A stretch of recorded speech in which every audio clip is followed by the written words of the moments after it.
اللہ تعالیٰ کام میں ارشاد فرماتا ہے بسم اللہ الرحیم فقلنا یا آدم ان ھذا عدو لک ولزوجک فلا یخرجنکما من الجنۃ فتشقی ان لک الا تجوع فیہا ولا تعری وانک لا تظمأ فیہا ولا تضحی.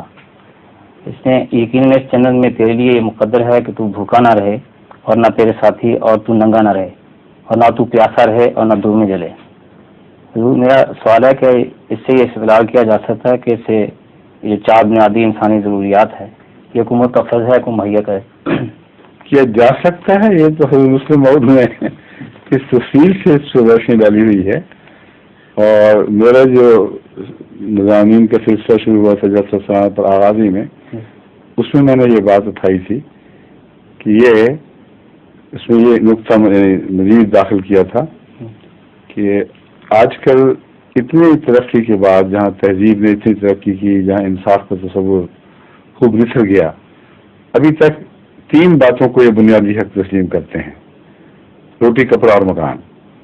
یہ نعرہ ہے اشتراکیت کا. اور قرآن کریم نے فرمایا کہ ہماری تعلیم کا آغاز 4 باتوں سے ہوا تھا. 4 بنیادی حقوق بیان کیے ہیں. پانی بھی. اب پانی جو انسان سمجھتا ہے کہ روزمرہ کی چیز ہر جگہ دستیاب ہے، بنیادی حق کا کیا تعلق ہوا؟ لیکن اب سمجھ آ رہی ہے کہ بڑی بھاری تعداد بنی نوع انسان کی صاف پانی سے محروم ہے، جبکہ ان کا بنیادی حق ہے.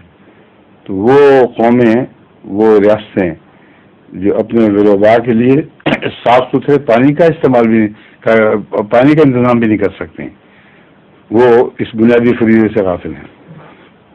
تو 3 کی بجائے 4 بنیادی حقوق بیان ہوئے ہیں: روٹی، کپڑا اور مکان اور پانی.